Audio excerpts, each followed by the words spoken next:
We were going to have milder and drier weather for the foreseeable future. Apparently, that foreseeable future was like 4 days. Because since then, we've had, this has really been, it's been winter-like. And we have a winter storm watch in effect here.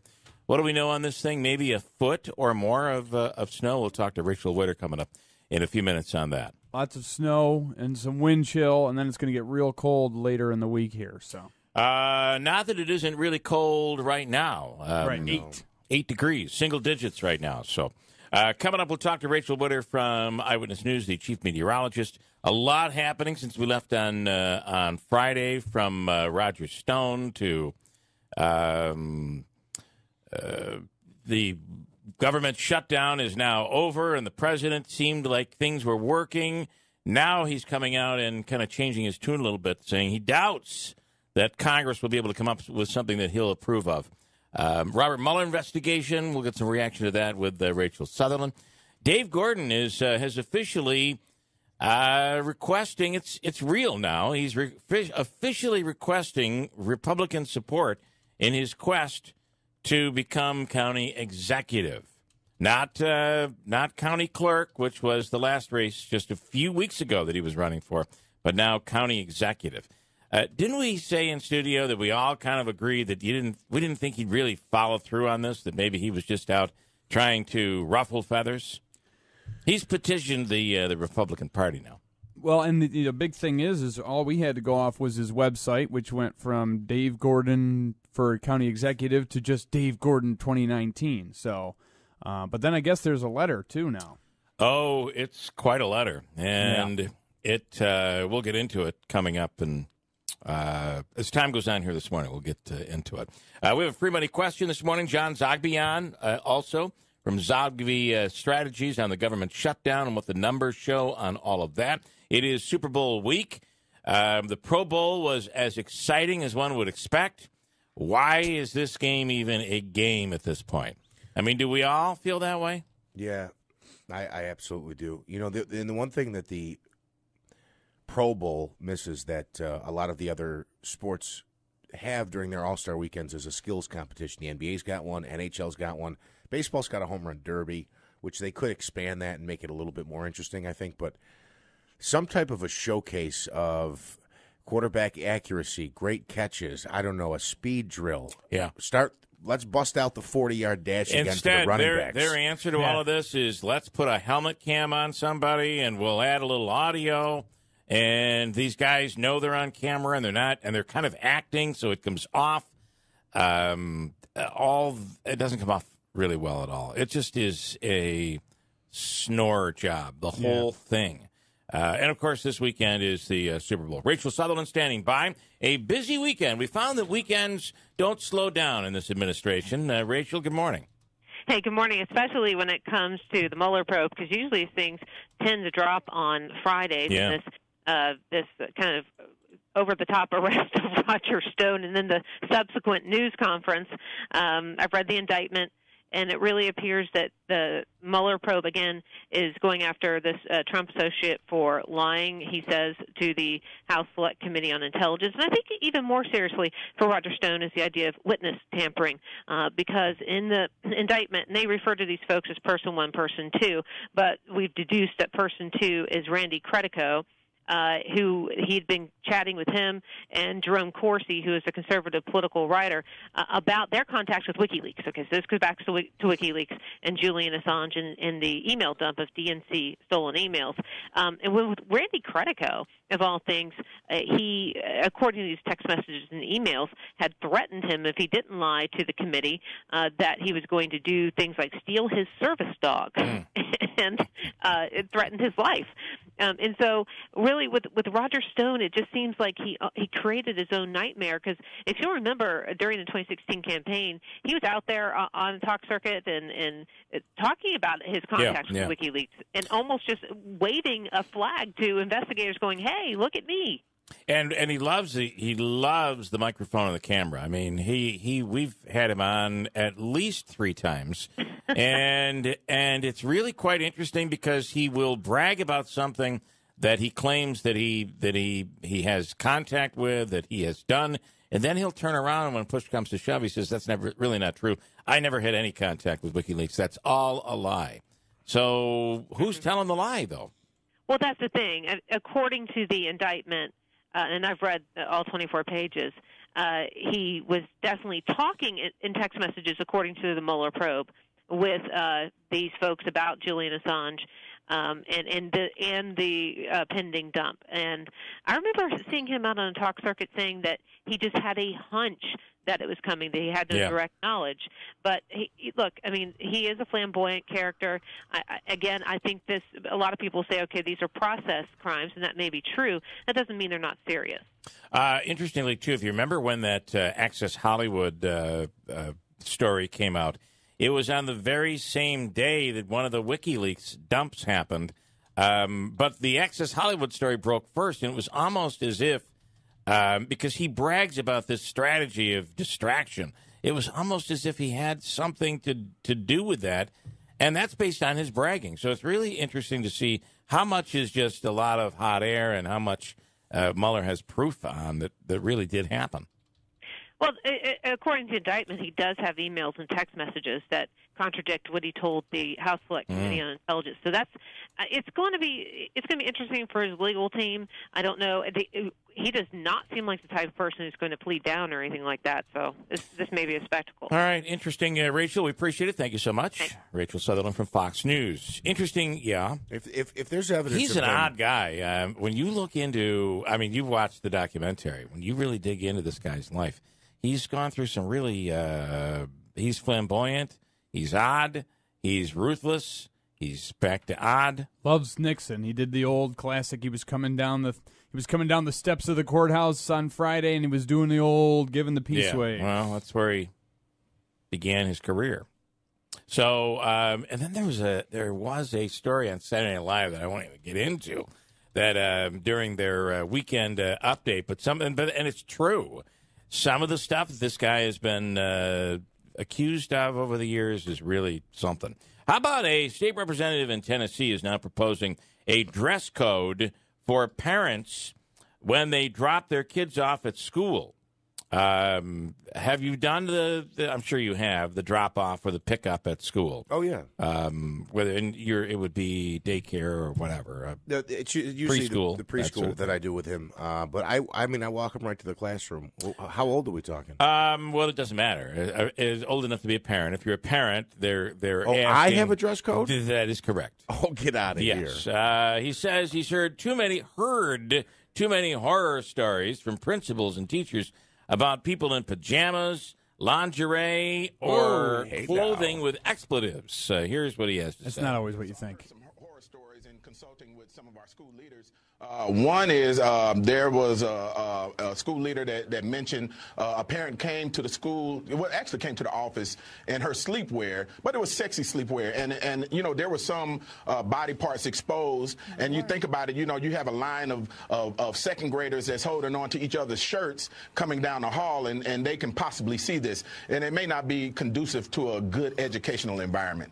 I've had another one tell me about someone coming in smelling like drugs. We're not just talking about parents. We're talking about this code, this minimal base code of conduct will cover everyone, educators, students, parents, vendors, visitors, speakers, anyone that comes on that campus, that steps foot on that campus. Yeah, I don't know. You don't know? Well, first of all, what school is this? Because I got to get my son enrolled in Tennessee. Here. Yeah, if the moms are coming in lingerie, I'll be taking them to school. It's not necessarily mean that they look good in the lingerie. Well, I'm sure they all don't look bad. That is true. Secondly, the whole thing, they come in smelling like drugs. I assume he smoked. Well, that's against the law already. Right, I mean, if you're doing drugs, what are you going to do? Smell people when they come in, no. so you can't come in? You have to pass the smell test. Could before body you walk odor in? be next? It's possible. There are some real stinky people out there. We just want you to bathe, to take a shower, please. I just find it the pajamas thing, though. I'm not talking about lingerie, but it's almost in style now. If you see some of the outfits that women wear, which they're almost like a tights or yoga pants. How are you supposed to be able to tell? I mean, it is a bit on the ridiculous side. I'm sure there's something far more pressing that this state representative could deal with, right? There's got to be something out there. And a nice little story here to start off the week. There's a 10-year-old episode of The Office where they learn CPR by singing Staying Alive, and it turns into a complete disaster. But a 21-year-old guy in Tucson remembered the episode, remembered the scene last Wednesday when he saw a woman unconscious in her car. He broke her window with a rock, did CPR to the beat of Staying Alive for a minute, and she eventually took a breath and threw up. The paramedics showed up a few minutes later and say that he saved her life, all to the beat of Staying Alive. It's the Staying Alive that is the key to the using the song. Staying Alive. They teach that. The American Heart Association teaches that. Yeah. It's actually, we have a PSA that we run here on the station, and that beat is playing in the background, and it says if you just play, you pump to the beat. Pump to the beat. There you go. Staying Alive. And one more, Tom Brokaw. I don't know if you saw this. I know it aired on WIBX yesterday. Meet the Press. Got into it a little bit yesterday, and I was kind of uncomfortable when I actually was watching him say this. But he had to apologize last night for saying that Hispanics should work harder at assimilating. His original comments also said as he presses people on why they are uncomfortable in America and what is going on in America, he says that oftentimes people say they're afraid of having brown grandchildren. Oh, Lordy, did he get himself into some... How has he not been fired? Well, if Trump said this, there would be a march right now. The way he said it was, first of all, he has apologized, but the way it was said is that that's what people have said. In his reporting, that's what he has discovered that people think. However, it did not go over very well. Here are some of his comments. A lot of this we don't want to talk about, but the fact is, on the by the way, he's gotten quite old, and he doesn't have the same delivery that he used to have. We're getting into that early Dick Clark territory, I'm afraid. Inside, a lot of people see the rise of an extraordinary, important new constituency in American politics, Hispanics, who will come here and all be Democrats. Also, I hear when I push people a little harder, I don't know whether I want brown grandbabies. I mean, that's also a part of it. It's the intermarriage that is going on and the cultures that are conflicting with each other. I also happen to believe that the Hispanics should work harder at assimilation. That's one of the things I've been saying for a long time. You know, that they ought. So up until this point, it was about what people have. Up until this point, it was about what people had told him that they were worried about, and he's almost criticizing the fact that people are nervous about mixed relationships, mixed race relationships. But here he talks about how they need to start learning the English language. Well, the reality is that in America we don't have an official language, even though most people do speak English. We get it, and you will hear people say you should learn English. If you want to succeed, you must learn English. It's probably not something Tom Brokaw should be saying, especially with a Hispanic woman that was on the panel. To be just codified in their communities, but make sure that all of their kids are learning to speak English and that they feel comfortable in the communities. And that's going to take outreach on both sides, frankly. So shortly right after that statement, I forget the name of the woman, she's Hispanic, came out and said, well, I grew up in Miami. I know a lot of people whose parents don't speak, they speak broken English, but the children speak English. But that's not something that is a requirement. We see it in so many other different fields. When you come over across into the country and you're first generation American, oftentimes your parents or grandparents don't necessarily speak fluent English. But this comment, he is out, boy. He's out there. And just a thought on the interracial relationships. Yeah. I thought we tackled this issue like 25 years ago. One in this would country. think. I guess one would think so. But I do wonder what is going on in the country right now, because there is the fear that we, as we're all white in this room, that we will not be in the majority. And I think it's part of what he was trying to say. But, boy, it just did not come out right at all. I was surprised it just kind of flowed through as it did without Chuck Todd stepping in, and they didn't. They moved on. But, boy, it grew as the day went on. By the end of the day, he had to apologize. 6:34, hold on. Andrew updates the news. We'll talk to Rachel Witter, chief meteorologist at Eyewitness News, for an update on this impending storm, so they say. This one calling for, at least from the National Weather Service, they're saying a foot of snow or more And we'll get into the full forecast coming up here. 634 at WIBX. We have another winter storm, so they say, that is in the works here tonight into tomorrow and Wednesday. Rachel Witter is standing by right now. What does this one look like, Rachel?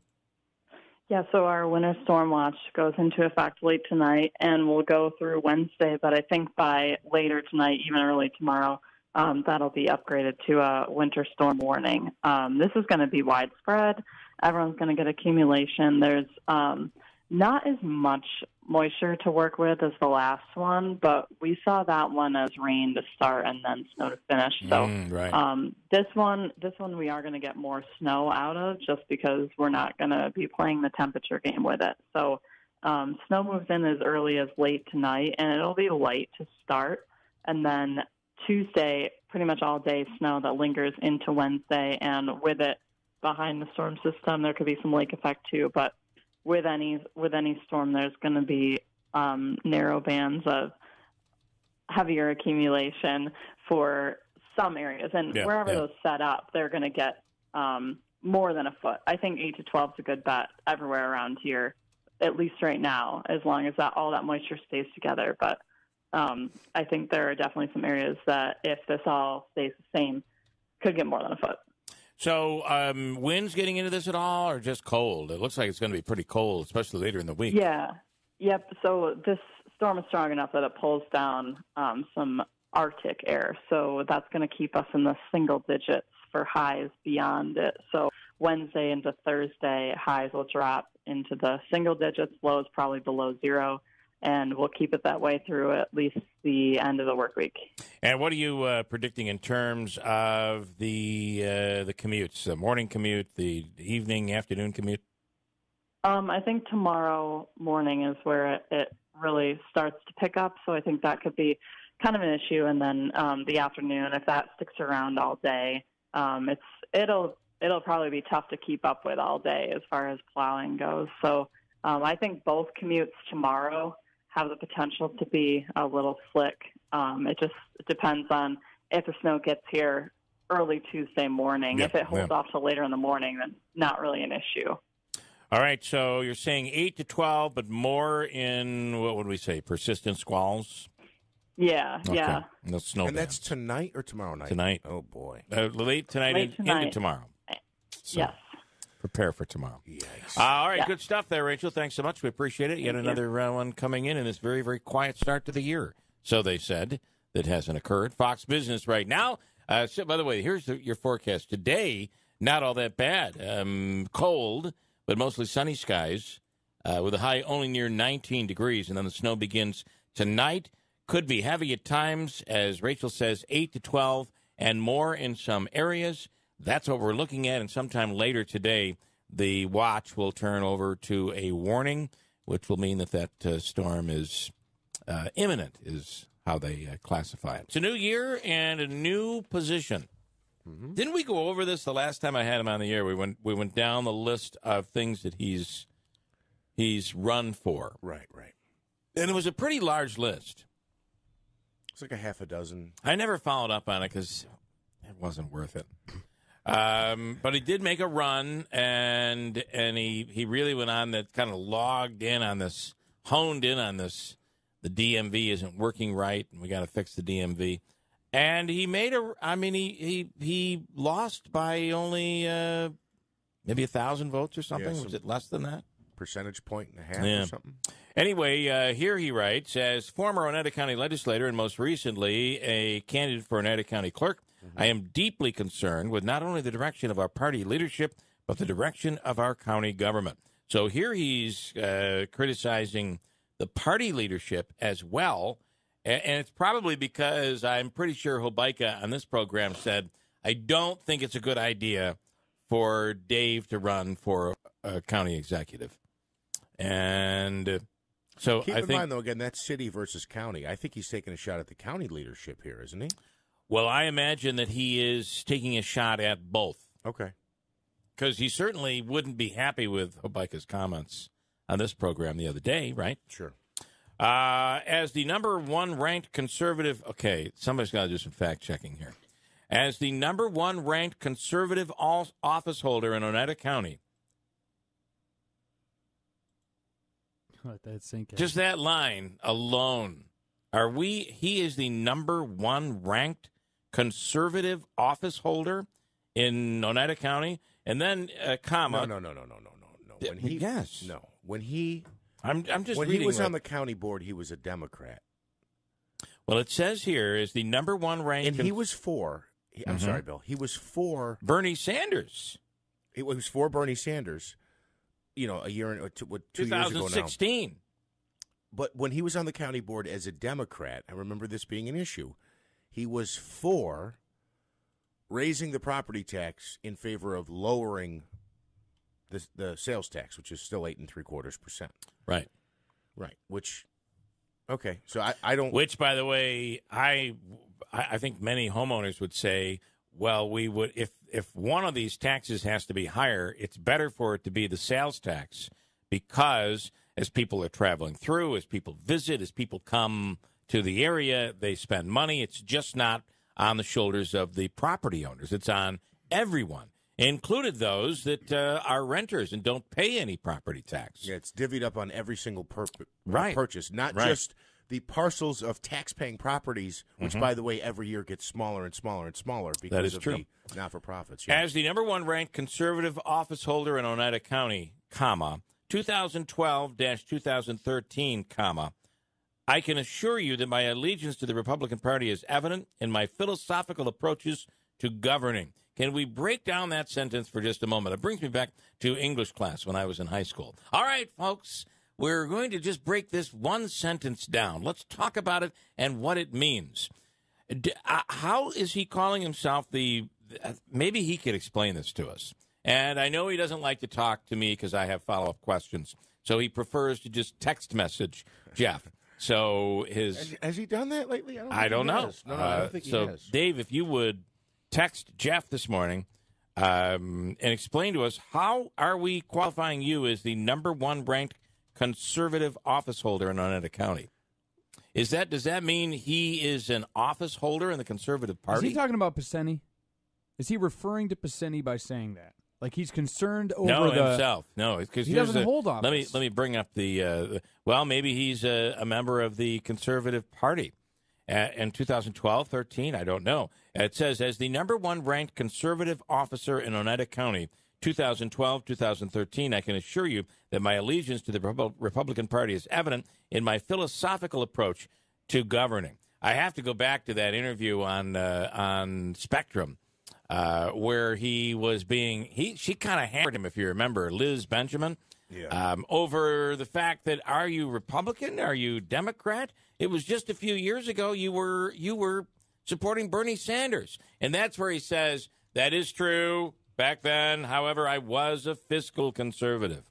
Oh, boy. Anyway, he says, I believe in smaller, less invasive government that allows people to succeed on their own by taxing less, spending less, and working together collectively to find solutions to problems that do not require the use of public funds. My opponent has been in the executive's office since 2006, and he was appointed to the position. He has increased the county budget by nearly $100 million, doubled his own office budget, has borrowed, for those that don't know, for more than the previous 5 county executives combined, sinking money into empty airports, failed nano project, and now a downtown parking garage for a tax-exempt casino and a tax-exempt beer museum. He has held the highest sales tax levy in not only New York, but in the country, all while taking a $40,000 salary raise. The highest tax levy in not only New York, but in the country? I don't know that anybody's at 9, so we might be tied for number 1. I believe that Oneida County is number 2 in New York State. Somebody's not at that 9%. you want to brag about that necessarily, but I seem to recall us talking about this before. In 2012, the county executive called for the elimination of duly elective county coroners without the public's vote. In doing so, he has raised the cost of handling what was once a very transparent and cost-effective process by 3 times the cost of what it previously was. He goes on, this is a 2-page letter. On January 31st, 2019, I, David Gordon, will be announcing my candidacy for Oneida County Executive at 11 a.m. at the Rome train station in Rome, New York. That'll be Thursday morning. That is this week, Thursday morning. So, comments. I don't know where he's getting the top-ranked conservative. I'm sure it comes from somewhere. It would be interesting, though. I'd love to have him on to explain. The county executive's tax and spend policies have crippled our area economically. Yeah, I don't. One would say that we are, for the first time, seemingly moving into a better, down a better path. Financially, of course, that's the one thing that you can say about the county budget is that it is always something that is financially sound, that budget. But he's calling that a crippling of the economy. He makes a solemn promise to you that I will do everything in my power to exercise and defend the values of the Republican Party. This promise includes reducing taxes, reducing the size of county government, supporting our Republican candidates, denouncing Andrew Cuomo and his extreme liberal agenda, supporting our President Donald J. Trump, calling for an open, transparent government, and looking for ways to bring in economic development paid 100% by the developer or entity and not by our taxpayers. Okay, well, guess what? The list of possible companies that would come in was just cut in half. That is, by a third? And the problem is that the way states, counties, municipalities compete today is it's as unfortunate as it is. It's a battle for who's going to give me more. Right now, this would be, don't misconstrue this as me supporting Dave Gordon, but he's right. That part of it sucks, but everyone does it. Right. And who lands the business? But while you'll use the word sucks, it does suck. That's not what he's saying. He's saying he'll accomplish it by doing it the old organic way. And I don't know how he can do that when every other state in the union is in a bidding war with everybody else, and they just bid away trying to pull these companies and lure them in with tax breaks and tax incentives. It becomes a very difficult process to be able to lure somebody in. I also believe his comments about the parking garage for the casino, as he calls it. The casino's off the table as far as we know. That was an idea. He pulled that off. Passendi had pulled that off the table. He said, I threw that out there. Everybody seemed to hate it, and it's off the table. Yeah, Nexus Center is moving forward. But you take that money, $22 million that was pledged by the governor. It's got to still end up being approved and made part of the budget. But you take that money, and he's calling that's our tax dollars that are funding this. And while that is true, and I know people argue this, the point is that money is money that is set aside that is going to be spent in economic development in New York State somewhere. If it doesn't come here, it's not like you're going to get a $22 million refund statewide. That money is going to end up going somewhere else. And again, using your terminology, while that sucks, it is a reality. Yes. And you must look at things from from a reality standpoint. The other thing is, I kind of wonder if some of his, I kind of wonder if he has some backing of Claudia Tenney, because I've heard that being thrown around just a little bit. So keep your eye on this. But I will tell you, it was on this program, and it might have been Ed Welch that used the term electile dysfunction.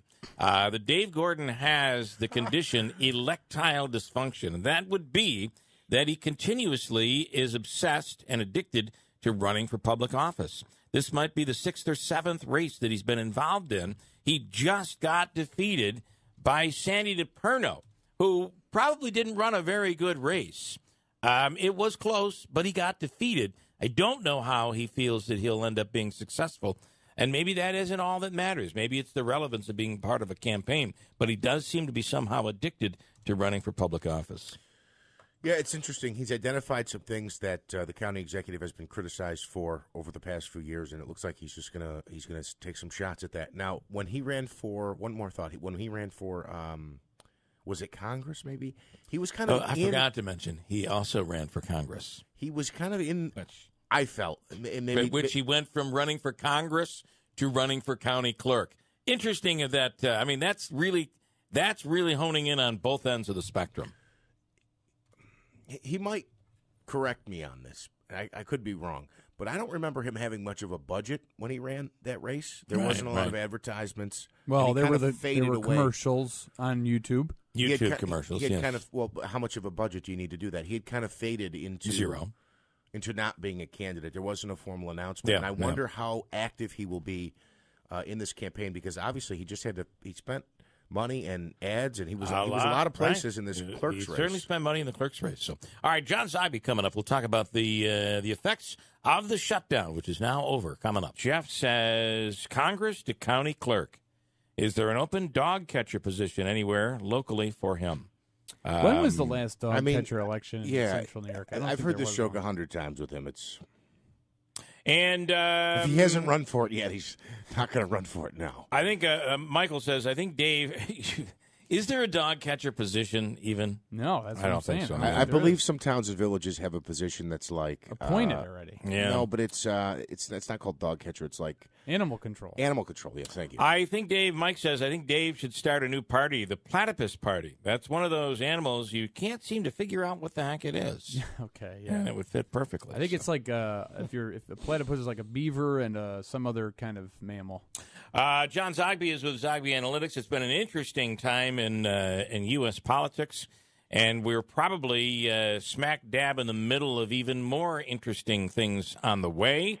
Is it possible? I mean, it would be crazy, John, if Republicans and Democrats actually worked together and put together some deal on border security that we could actually get the president to sign.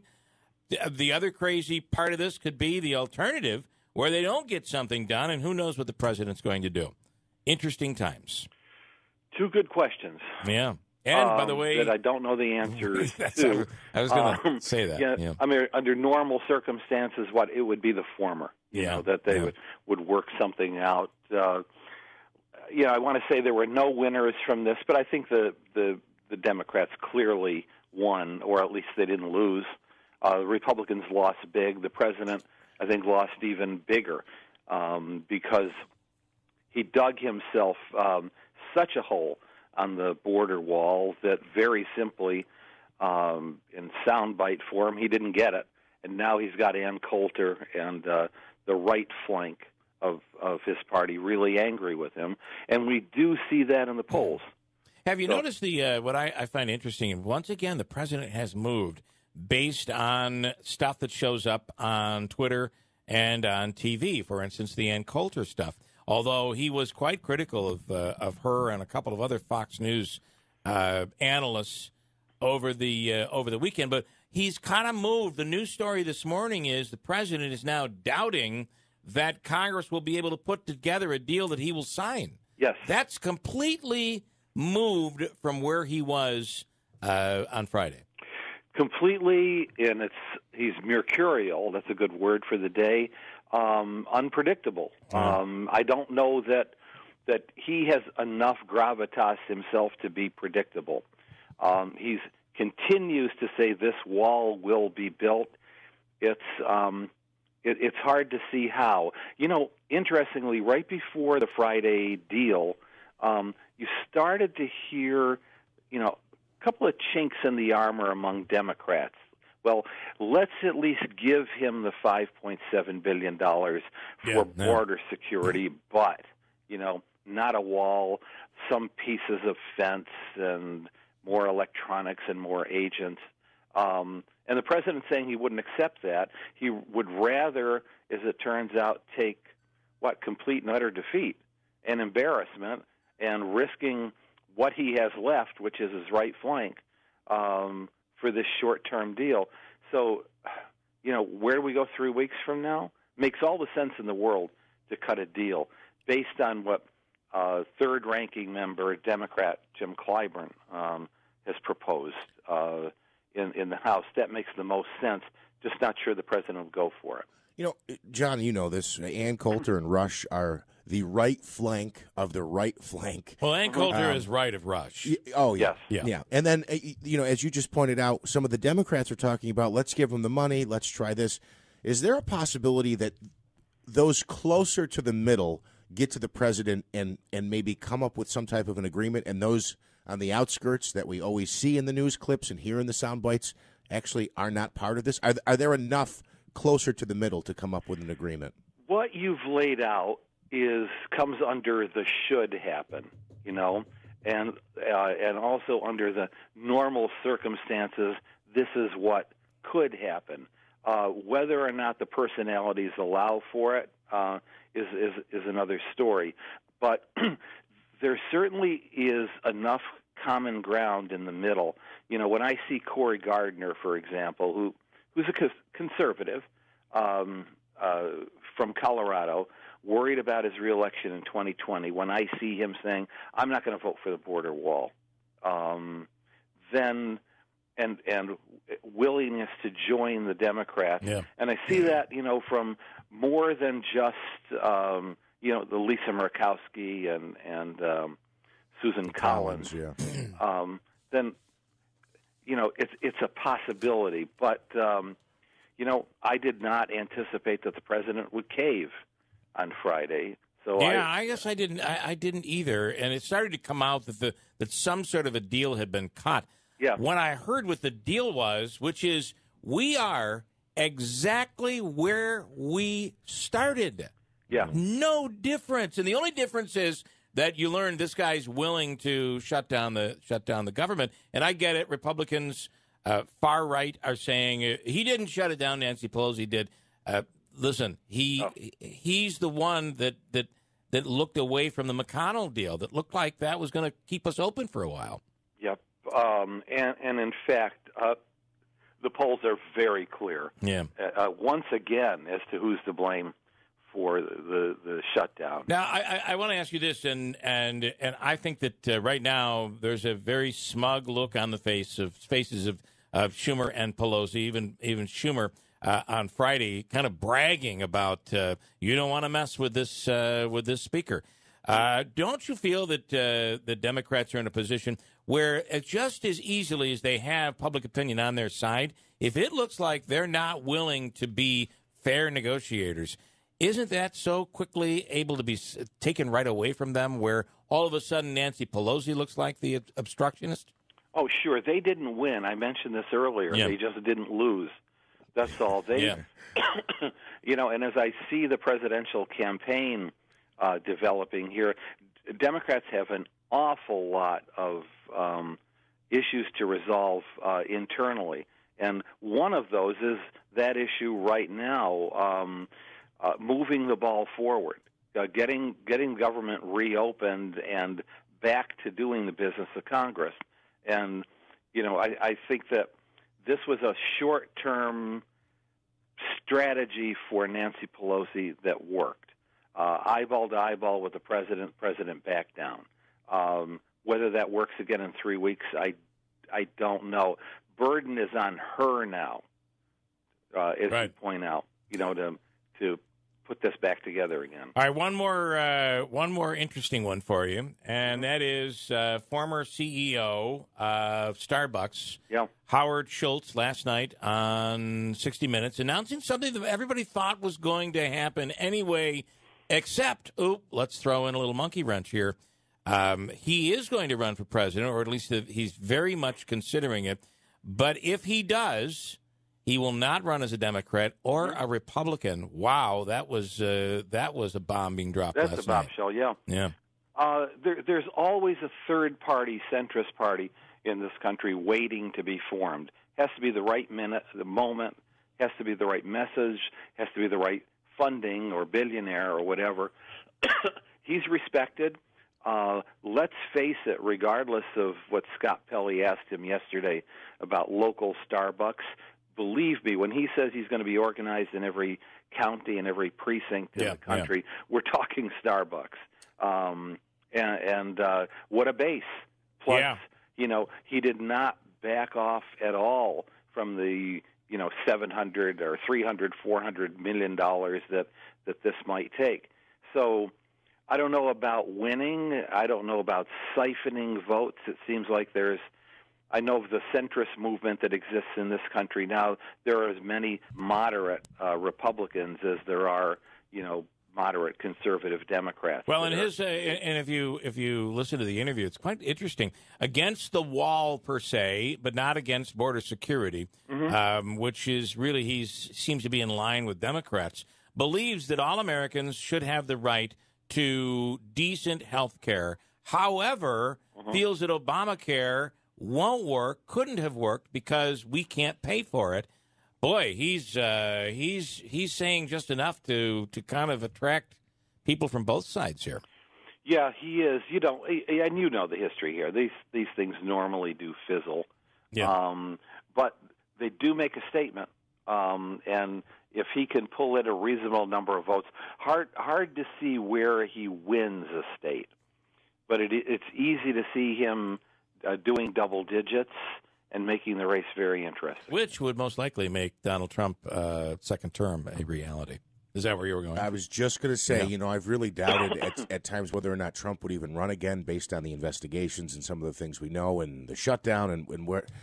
But I did not see the interview on 60 Minutes last night. He's a centrist. He's still a Democrat. He's been a lifelong Democrat. Yeah, which is going to take votes away from a Democratic challenger to the president. The odds on a second Trump term in Vegas increase and New Jersey just went up. Boy, John, these are interesting times. We appreciate your time, and we'll do it again real soon. Look forward to it. Take care. All right, John Zogby from Zogby Strategies. And actually, what I should say, the odds went down. It is now more likely that he will have a second term. Wow. Hold on. This was a bombshell last night. Everybody expected this guy to run, but no one expected him to say, I will run as an independent. I will not align myself with either party. Neither party is able to get anything done. Something I think I was saying on Friday. I'm disgusted by both sides. And is there enough of me out there? But this guy certainly leans to the left, but are there enough people out there, as John says, centrists on the Republican and Democratic side? Probably not. But the scenario you talked about where he pulls from Democrats probably is the more likely scenario. And Dave Gordon is running for political office. He sent a scathing 2-page proclamation to Republicans, claiming to be the most conservative member of their team, the Republican team, and the highest-ranking conservative in Oneida County. Listen, I'm telling you, his highest-ranking. His claim to that conservative designation, the most conservative, I will tell you, is probably he's getting it from somewhere. He's not making it up out of whole cloth. But again, he was a Democrat on the board at the time. There's no Democrat way. That was a Bernie, not just any old Democrat, but a Bernie Sanders Democrat. Yeah, well, that I think came after. I think that was after he was off the board. I'm saying in 2016. In 2016, right, he was a Bernie Sanders But Democrat. this is 3 years later, and a lot of things changed in 3 years. Michael in Utica. Good morning, Mike. How are you? Morning. I can feel a Dave Gordon trivia question coming on. I'm sorry, I'll have to go. Well, it is not. I don't have, but that'd be a good one. I never thought about that. So I do have, let's see, what you could pick. Well, let's go with this one because I think this is a fair Monday morning question, especially the fact that it's topical. Anybody watch last night? There was a show on Fox last night that went bad. Anybody watch that show? No. Oh, was it one of the live Broadway? It went bad, yeah. So that's the question. I'll explain coming up. Here you go, Michael. Here is your question. Rent debuted on Broadway this week in what year? Ready, go. 1981. Was it indeed 1981? A little early. Little early. 1996 was the year you were looking for. So, but I will give you a gift card, Mike, to the 72 Tavern and Grill. And it's awesome. The food is incredible. Why, you're giving me the eye. Did I say something wrong? Yeah, it's a allergic reaction. It must be the Mike 4. You're twitching. Okay. I'm getting an allergic reaction here. Oh, no, not another gift card. Another Richard Not email. another gift card. Another email from Richard, my eyes. Mike, have you been to the 72 yet? Yes, I like it. Been a couple times. Oh, I see why, because there's a big 0 up there on Yes. 72. Well, We'll get you one. We'll make it happen. We'll come up with a 72 Tavern and Grill gift card for you. Sit tight, Mike, and Davey's going to hook you up, all right? Thanks, Phil. All right. Have him give us a few days because we're going to have to accomplish more there. And we'll also throw in some of this some Fox swag. Swag. This is that what this they is call a it? cooler bag. That from, is quite you the want this? bag. No. That's from the show on Fox 911. Okay, and then they have like What is these, 911? What is that show? It's like an EMS type show. Oh, that could be like a little dispatchers and medical bag you put in the back of your car or something. Or a cooler. Yeah, if you were harvesting organs. But no, you can use it as an That's actual. kind of what it's for. As an actual cooler bag, and then we have like some really cool fanny packs are back in again, and the shows are branded on here. There's Bob's Burgers. We've got all kinds of stuff. We actually have some cool, thick winter jackets were as well. fanny packs ever in? I seem to At wonder. one point they were. They were? I mean, at Okay. least for a little while. Yeah. So the other thing is, as I should mention, why are we giving this away? Because each night through the end of the month, Fox, our local WFXV, which we're on right now, is giving away $100 a night. You need to listen between 9 and 10 each evening for the code for your chance to win. So you can win $100 in the morning and $100 at night. Last night, Rent was live on Fox. Fox, yeah. And it went very badly. How bad? Well, so bad that it wasn't live on Fox. Oh, really? Mm-hmm. Oh, come on. So we're going to watch the live show, and then they don't run a live show? They couldn't. One of the main characters broke his foot. Get out of here. And they panicked, and they ran the dress rehearsal last night. They taped dress rehearsal. Boy. And, the dress rehearsal is probably not going to be as great as, you're live on national television in front of a worldwide audience. And he broke his foot, and they ended up having to run the dress rehearsal. Wow. So that's how I got to the Rent question. But people are figuring this out, right? That sometimes you don't even know what I'll give you a little clue on a question that will pop up this week. I am like my current craze is British monarchy stuff. So whether it's we went through Downton Abbey so quickly, I've just binge watched that. And there's a movie coming out that's going to be a Downton Abbey movie. That's going to be and all the characters are back. If you ever watched this, if you haven't watched it, it starts off a little boring, but you get stuck in it, and it's pretty good. But Victoria is out right now on PBS, and the other one that I like is The Crown, and there's a new queen being played on The Crown. So somewhere there'll be a little English royalty that's going to pop in this week, and one of the questions. That's my tip for you. Start researching. Research away. And can I try to tie it in and bring it Sure, please do. all this week we're giving away tickets to see Cinderella. So is there any chance we can get that lead actor from Rent into a glass slipper so that maybe very good point. His foot would heal? So the way that is going to work is if at any time this morning you hear a bumper. So let's define bumper. So when we come back from commercial, you have it's Keeler in the morning. Now back to Keeler in the morning. There's always music playing. Jeff lets it run too long, so I can't edit it. If at any point this morning you hear the heavy metal hairband Cinderella being played, be the 7th caller through the phone lines, and you'll win a pair of tickets to see Cinderella coming up next week at the Stanley as part of Broadway Utica. That's a Thursday night show, February 7th. Can you believe next Thursday is already February 7th? And I'm happy. Hard to believe. As soon as we can get out of this winter in January and move right past February and March and even early April, I'm all right, for I it. want to switch gears. So you are completely. I want an update on your nicotine before we get to your battle with Richard here. So Manaski spent all last week not smoking. Yeah. And we're going to do this. Well, you predicted that you would probably smoke a cigarette over the weekend. Yeah. How'd that go? Well, it was more than a cigarette. So as I had said last Friday, because I was sensing that Friday night would not go well for me, and it didn't. Thursday, I had all kinds of anxiety. I was going nuts. I probably would have smoked a whole pack of cigarettes if I could, but I didn't. Thursday night, I literally laid in bed for about 5 hours and stared at the ceiling, trying to do anything other than smoke, which amounted to me listening to audiobooks and staring at the ceiling. I could not fall asleep. I had so much anxiety. It was driving me nuts. I am now wiser from that. I'll tell you this. So I told myself, if I can make it till 5 o'clock Friday, it was something I was looking forward to. Don't smoke. 5 Is o'clock this your Friday. new, so this is your new thing? Like you'll go all this week without smoking, and Friday you're going to smoke. No. This was just Okay. this was just Last for this week. past Friday. Yeah. Okay. So it was Friday night. It was Friday evening. It was like 5:02. Boom, cigarette. I was 2 drags in, and I'm like, I cannot believe that I was dying for this, and I just couldn't. I couldn't live without this, or at least I thought I couldn't live without it. So I ended up finishing that cigarette. I went out. I had a couple drinks Friday night. I ended up. I did enjoy a few more cigarettes. I had like 3 cigarettes on Saturday, and I had about 5 yesterday. But in my mind, I was knowing, get it out of your system now, and that I was going to start fresh today. So the plan is that I'm going to go all week and into the weekend and next week without a cigarette. We'll see if that lasts. I would. I really feel that. Who was it that called last week and suggested the medicine, Chantix? And I really would go, now that you're not feeling it, go get it now so you could at least decide, you know what, I'm gonna take it. I need it. I have to have it.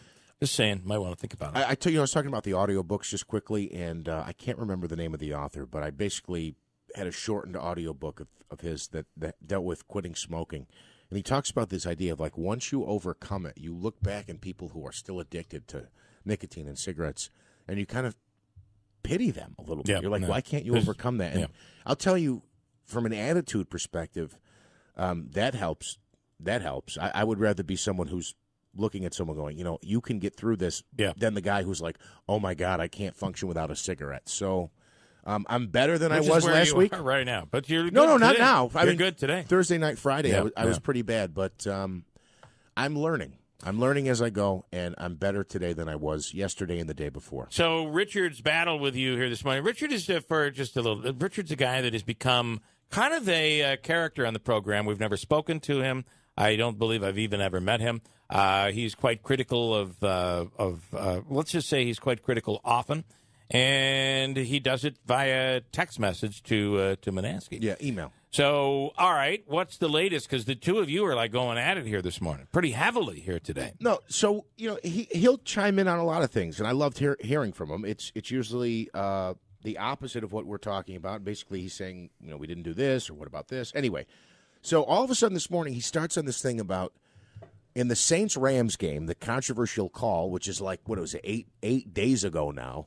Which is probably something that everybody's going to have to put behind them. Although after this season is over, I do believe that that it might mean some changes in regulations. You might see reviews of potential penalties, something like what you currently see in the NCAA. It is. He's telling me I didn't do my due diligence. He said it's a reviewable offense that the refs didn't do on the play. The player got fined $27,000 yesterday by the league.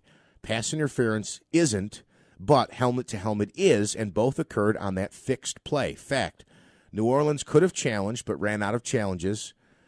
The refs could have and should have on their own, which is always done. He's saying it's fixed. The game was fixed, and that's evidence of it, which I think I have to disagree because I don't think they could have challenged it.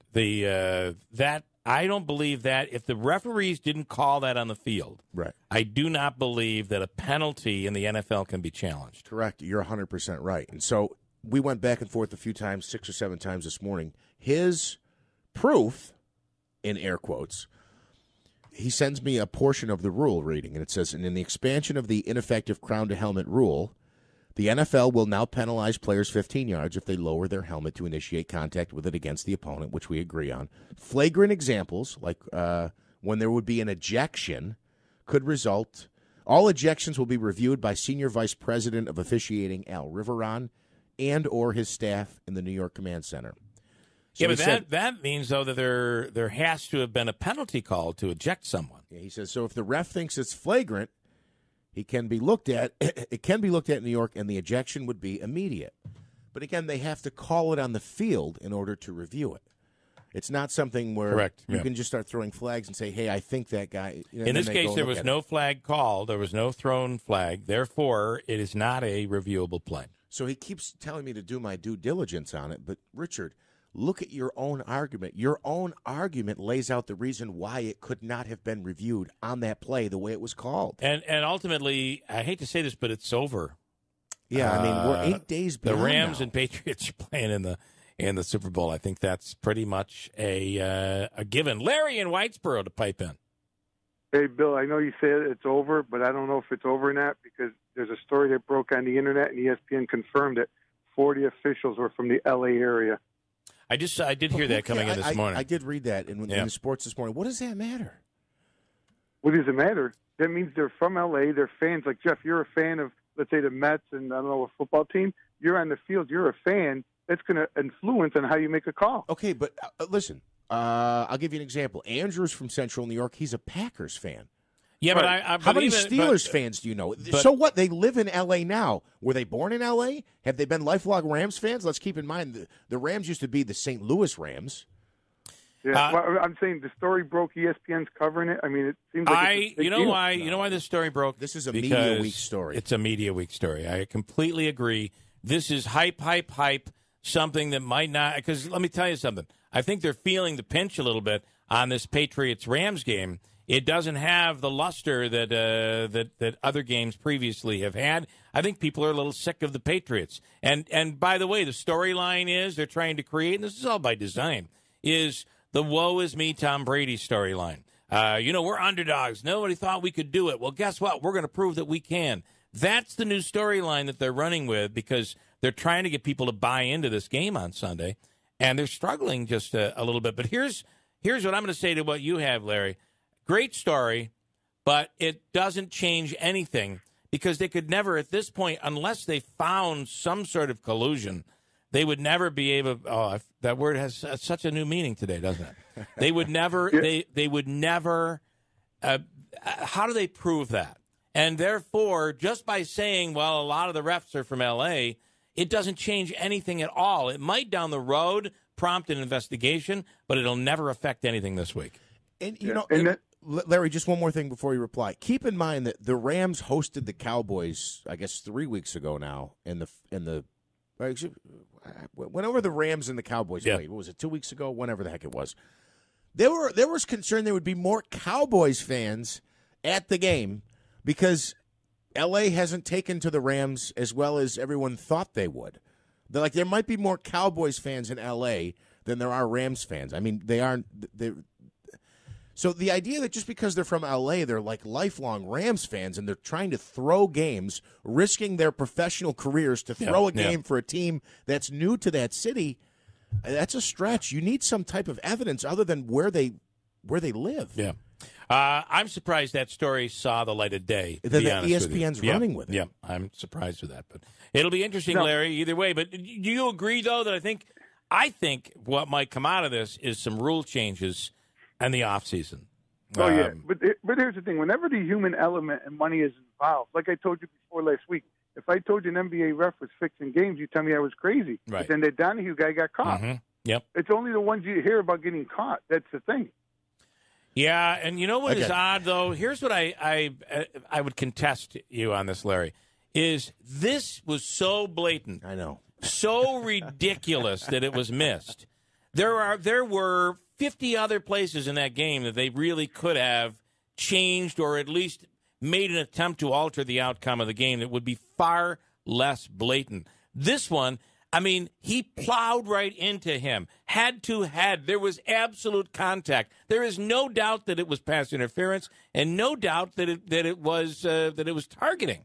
So if you're going to throw a game, wouldn't you pick a play that would be a little less obvious? And why would you wait until the last 2 minutes of the fourth quarter of that game to start making calls like that, or not making calls? What's your explanation on how he missed it? What could you possibly say on how he missed it? What's the explanation? Well, the typical the refs are blind argument. I mean, that's. I don't know. I've been saying it for years. That's a good question, Larry. Yeah. I don't have an answer for that. Yeah. But maybe it does offer up some changes for next year. Yeah, and Benjamin Watson, that's returning the tight end, he's the one that said Goodell is silent on this, that he hasn't said anything, and he's saying about the integrity of the game he made a statement on. Interesting. Well, because he doesn't want to throw his refs.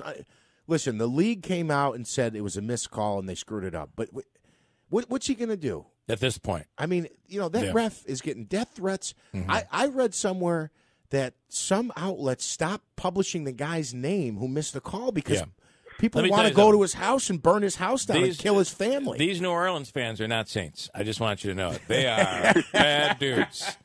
So, all right, Larry, thanks. All right, thanks, Bill. Okay. And then one more, this state representative in Tennessee. Do you have any more on, Richard? Are you good? State representative, I'd love to know where somebody lands in on this one. Because I do think there's an issue at times, but I do not believe in any circumstance should we ever consider legislation.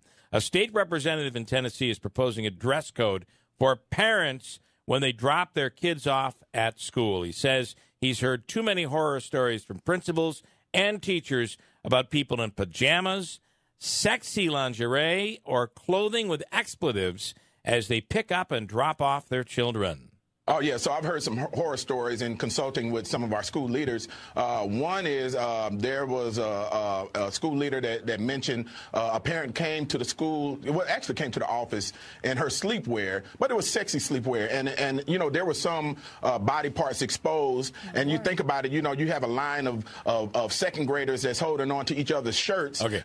What? So if body parts were exposed, then that must have been like see-through negligee or something, right? Can you imagine needing a law to say that you can't wear see-through negligee to work? Could you imagine? Or to pick up your kids? Clearly, if this happened, the person's got to have some sort of a drinking problem or a drug problem, because why else would you come to school like that? I can't imagine. Or maybe she's just forgetful. Like, I think my wife went to pick up my daughter once and she wore her slippers. She'd forgotten. But I can't imagine you'd forget a see-through teddy or something like that. Down the hall, and they can possibly see this. And it may not be conducive to a good educational environment.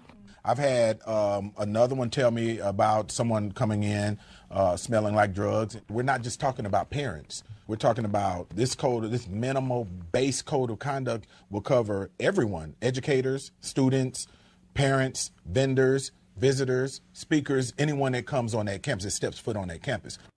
What do you say to he brings up the thing about drugs. People have come and they smelled like drugs.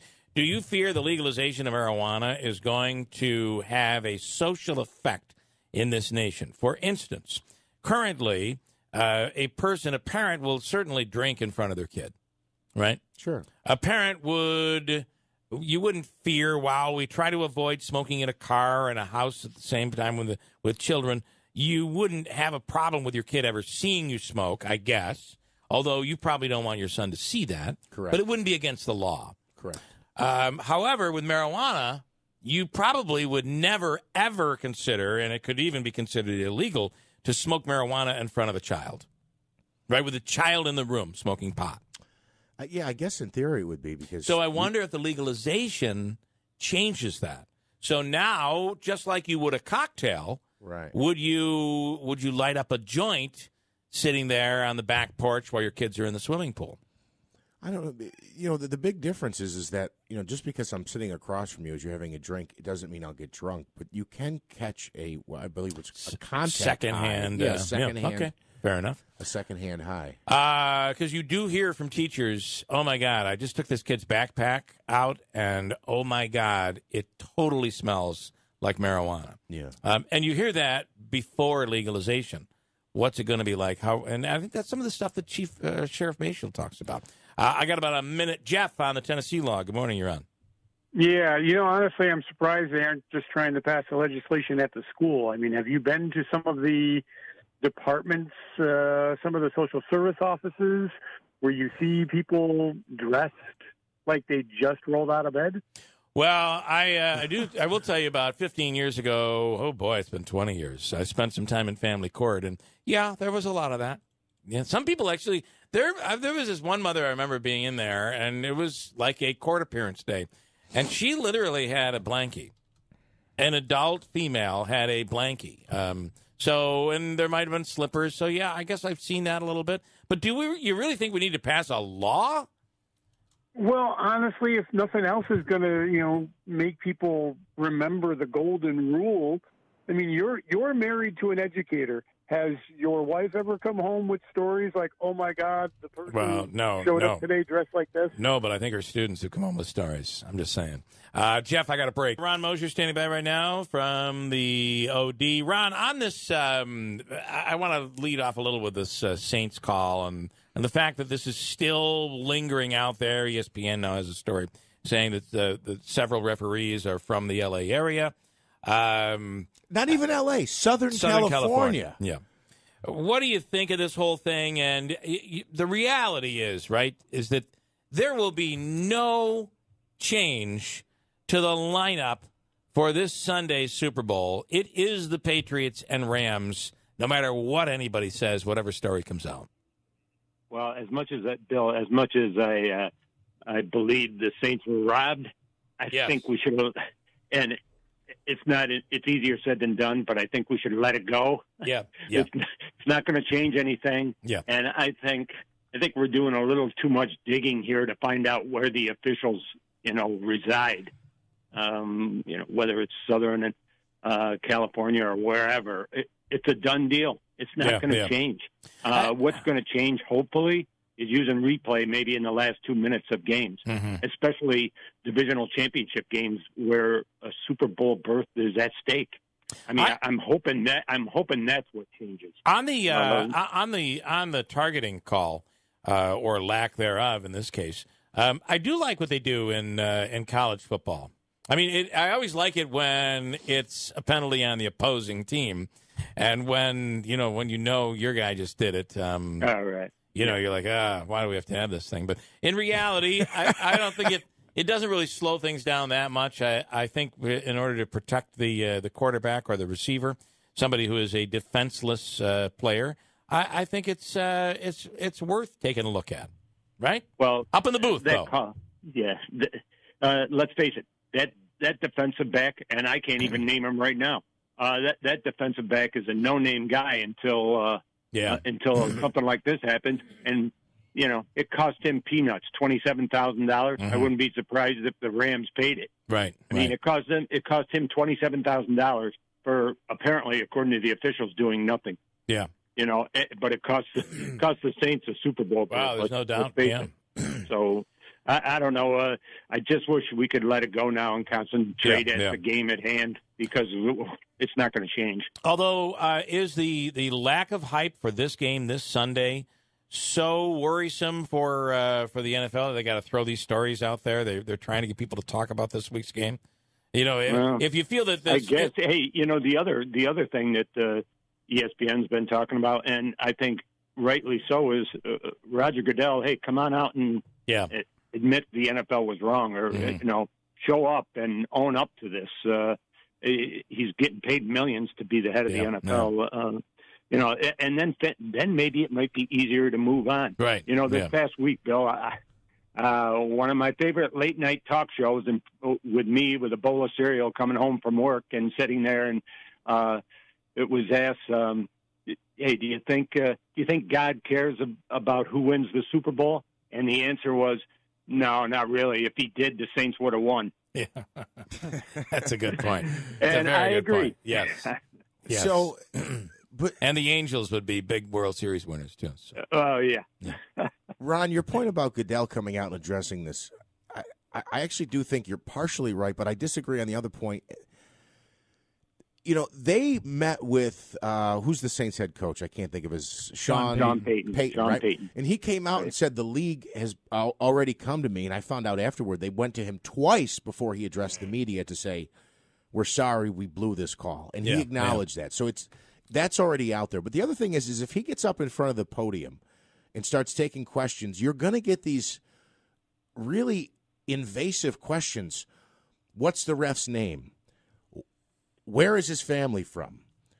Has he ever been a Rams fan? And especially now. I don't think those questions should even be asked. I mean, but if I'm a member of the media there, I'm not going to ask that. But if somebody, because you're responsible, Ron.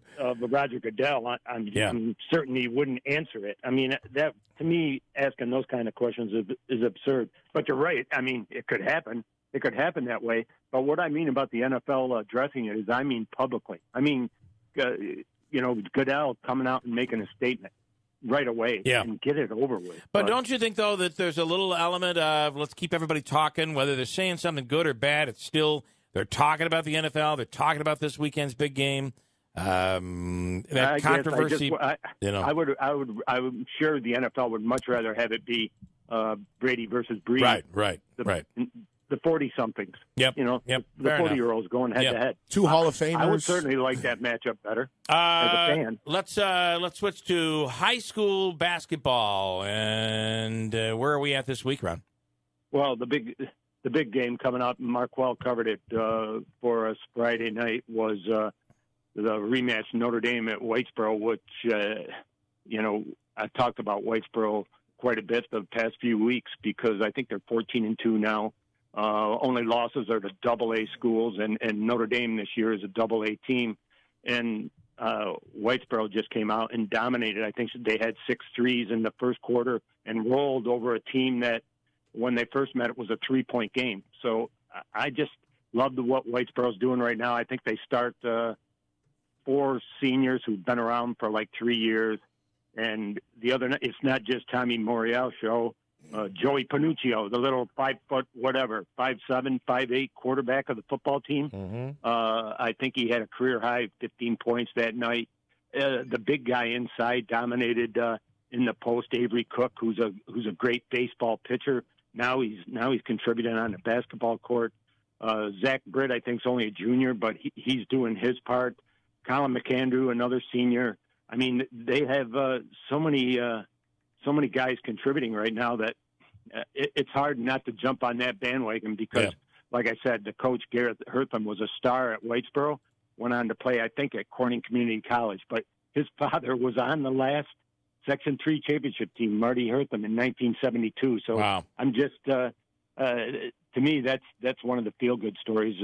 When you look at boys basketball in this area, though, I really think we have there's only 3 or 4 that have a real shot at winning a Section 3 title, and Whitesboro's leading that group right now. Ron, I got to say this again, just because he's such a great young man. Joey's actually my cousin's son, so I don't know if he's really? that makes him a second cousin, but he's a great kid. And I got a chance to catch up with him over the Christmas break there, and I believe the 4 seniors you're talking about. These kids have been around each other. They've played multiple sports. What's the kid's name again? Joey Panuccio. And they've played. So you have Italians in your family? Yes, I do. Okay. Just dawned on me. I've always thought you were exclusively Polish. I'm not. No, I'm not. Not at all. But he said they've all played ball together on multiple levels, baseball, football, basketball, for several years. They all hang out. They're all good friends. And you can see that, how they gel together, because they know what the other one's going to do on the floor. Well, I have to tell you, more than one coach in more than one sport at Whitesboro, you know how they describe Joey Panuccio? He's a winner. Mm-hmm.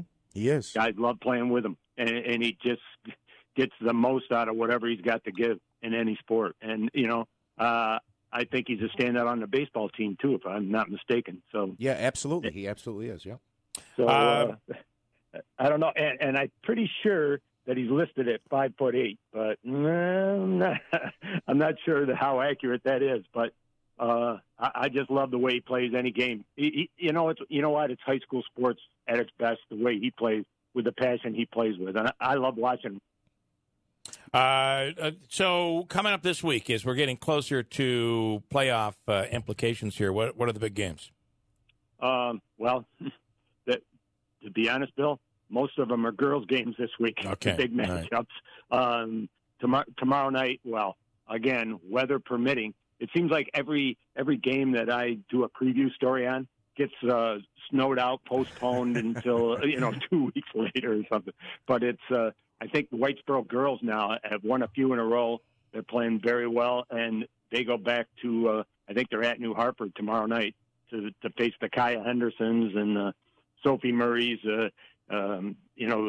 That should be a good TBL rematch. The first game, I think New Hartford won by 5, and it was actually Kaya Henderson, her supporting cast, that I think led New Hartford there in that game. So, weather permitting, that should be a good one.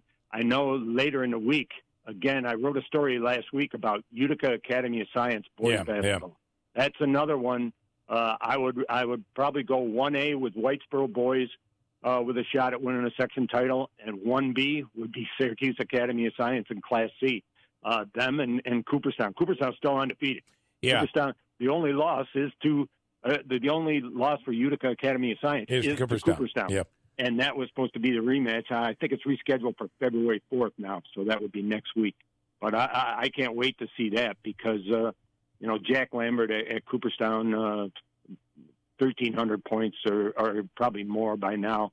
They're 15-0, 16-0, and number 2 in the state behind Lake George. So I would say our best chances are Whitesboro in A, and in C, Cooperstown and Utica Academy of Science. And I can't wait for that rematch. This is the first time we've seen a charter school really come out of. I mean, we're dealing with schools other than merged school districts, schools that have been around forever, and all of a sudden this new charter school pops up and they're Bill. competing. And they've got height, they've got speed, and talking to their coach Anthony Lee last week.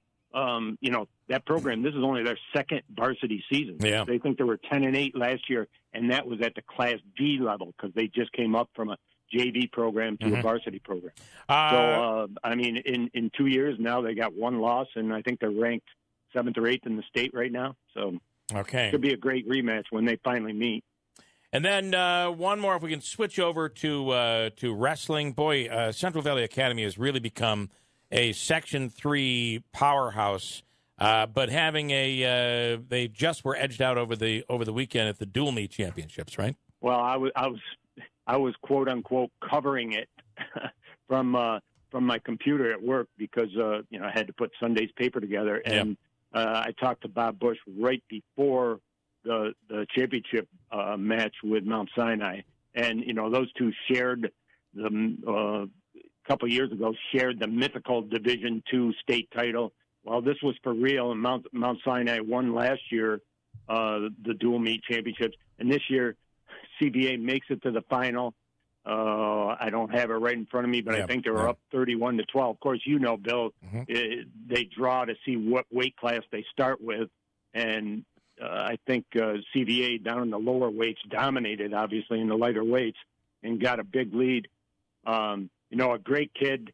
To me, he's got another shot at winning a state title. Hunter Shaw. I think when you look at the results, that was probably the shock that he lost 4-2. Yeah. I think it was sudden victory, overtime to a kid named Matt Campo, who I'm trying to do some research on from Mount Sinai because he's got to be a great wrestler if he can beat Hunter Shaw. Yeah. I mean, Hunter Shaw's the all-time winningest wrestler in CBA history, since the merger. And I think he's got more career wins than any Mohawk or alien wrestler before that. So that was probably the shock because when you think of it, the CBA loses by three points as a team, and that's a 4-2 decision. So that's a 6-point swing. Yep, no doubt about it. That takes one weight class. I'm not pinning the loss on Hunter Shaw, right? Because don't be surprised if he goes back to Albany and wins his second state title in 3 years. So. All right, interesting stuff as we're heading to, and before you know it, we'll be talking about the sectionals and the class tournament and the state tournament in wrestling, and the same deal in high school basketball,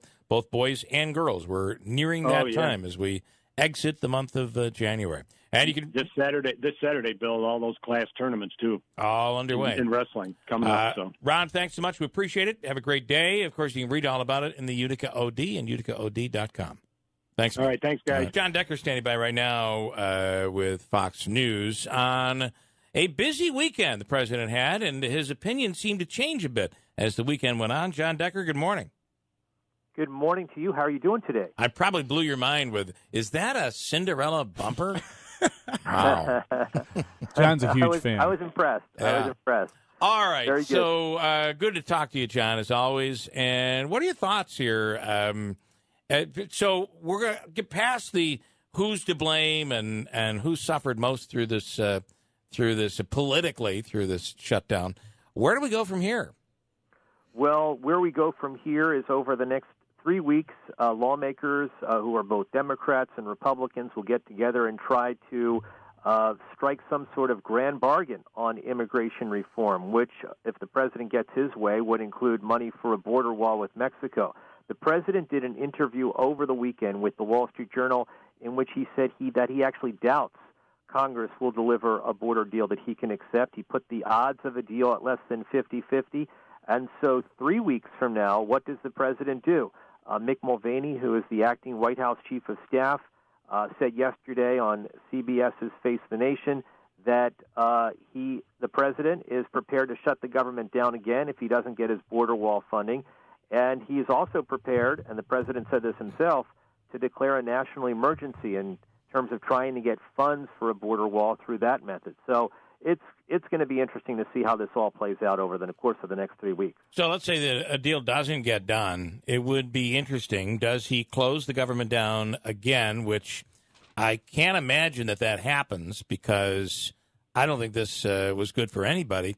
And then there's the option of the national emergency, and that kind of fits into your wheelhouse being an attorney. When it comes to constitutional law, boy, is this going to fly?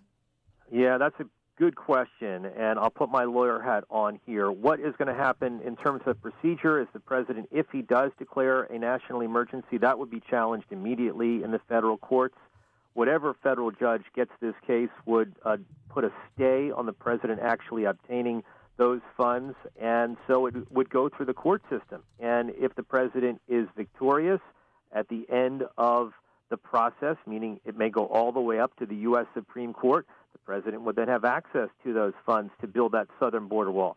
If he's not victorious, however, we're back in the same place we are right now, where the president's still trying to get Congress to provide him money for a southern border wall. And so that's how that's going to sort of play itself out procedurally.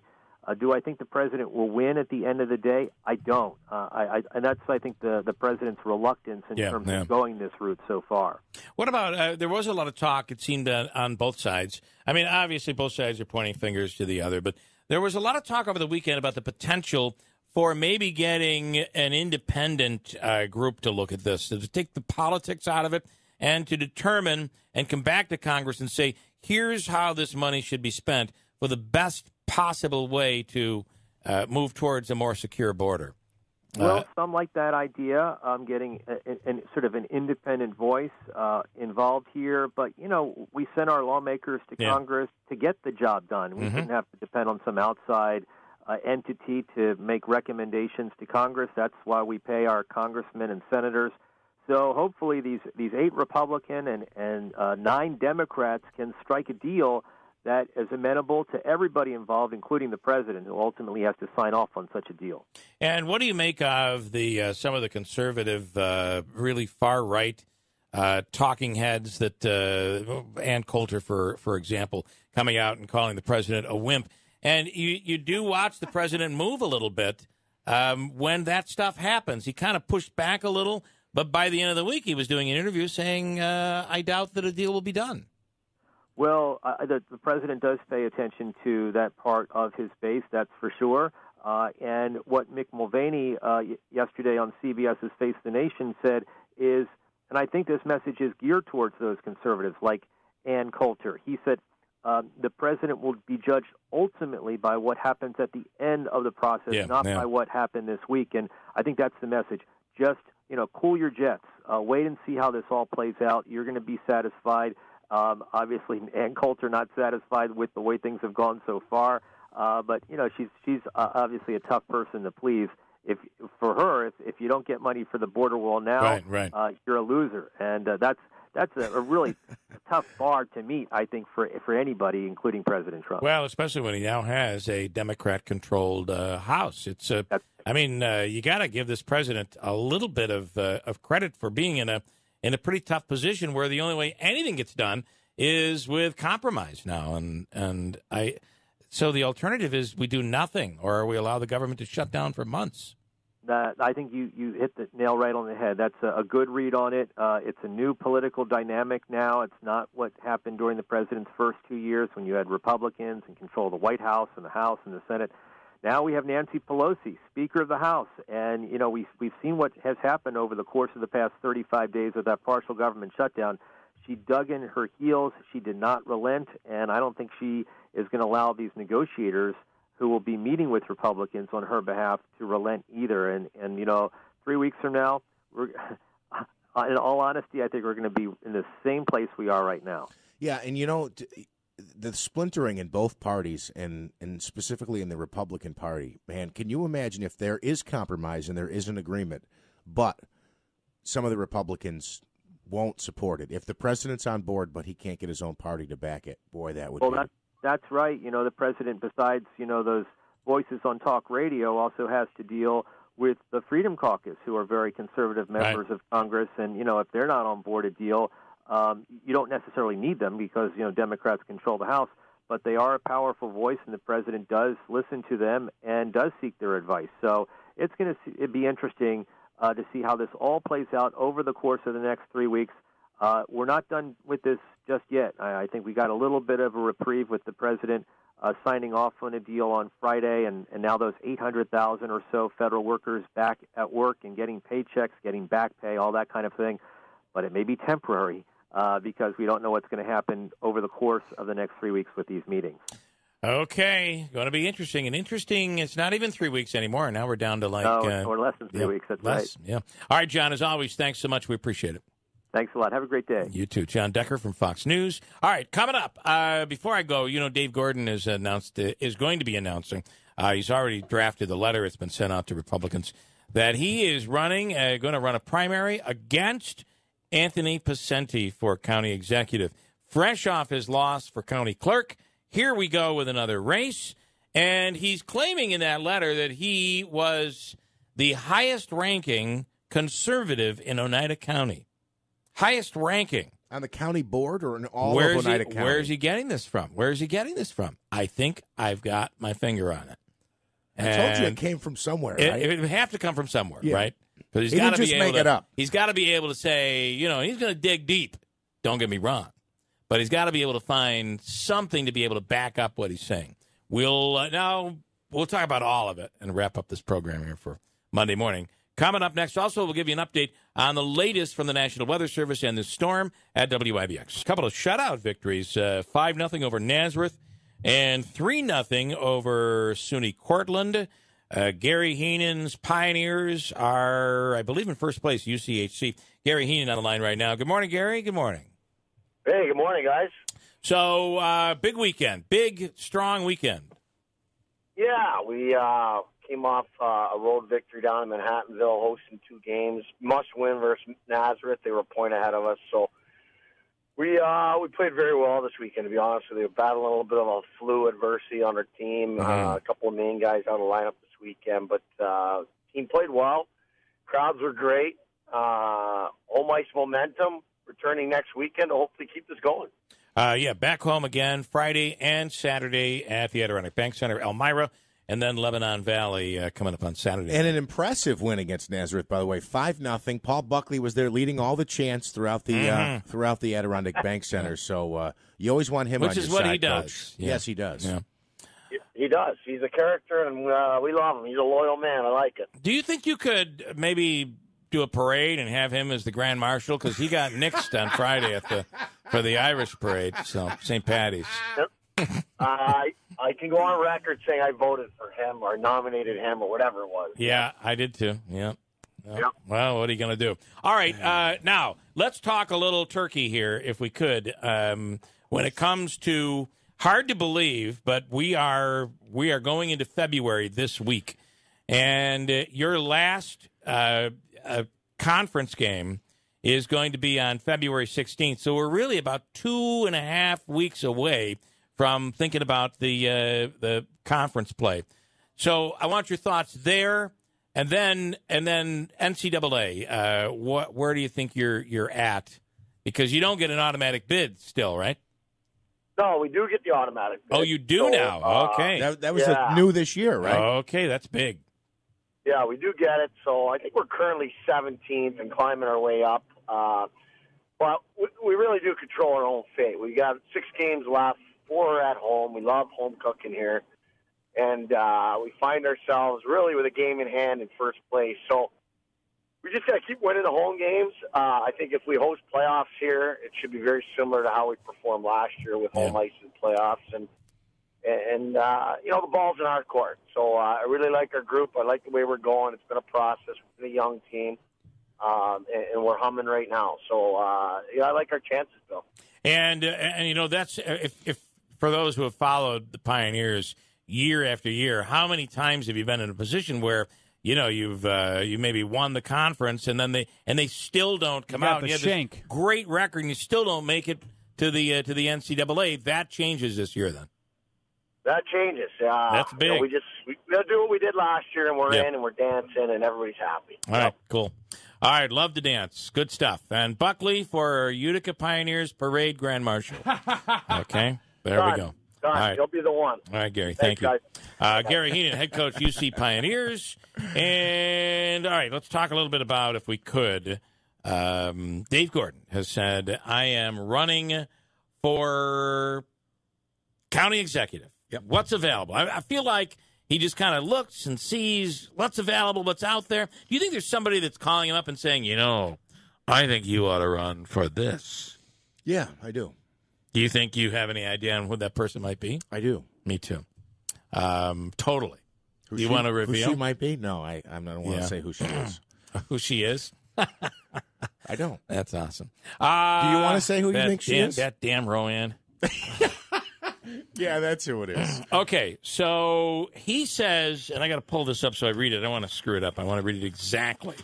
In his statement, he says, as the number one ranked conservative office holder in Oneida County, 2012 through 2013, I can assure you that my allegiance to the Republican Party is evident in my philosophical approaches to governing. So you had said, boy, he's got to be getting this from somewhere. He's not making it up. He's got to be pulling this statistic that he's got to be pulling it from somewhere. And it turns out that the Conservative Party used to do, quite similar to the state party, used to do a ranking of the Oneida County legislature. So the local Conservative Party would take the same metrics that are used to be able. It's basically the same the same formula is what I'm looking for that were used to come up with a ranking statewide. They'd use that same formula locally on county legislators. So based on their votes, based on stories, based on whatever that whole formula was. And it is true that in 2012, Dave Gordon was ranked with a 48% rating, conservative rating on the United County legislature, which was tops for the legislature. Wow. I'll tell you the most eye-opening portion of that is that on a county board that's dominated by Republicans, none of them had a higher ranking than 48%. No, and the second ranked from the Conservative Party, based on their votes, was Murphy, a Democrat in the 29th So two district. Democrats. Two Democrats, yeah. Top the list. And Gordon was a Democrat at that time. Yep. Was a Republican third? The third on so it was 48% Gordon, 43% Murphy that year. 38 seems to be the next closest. 38%.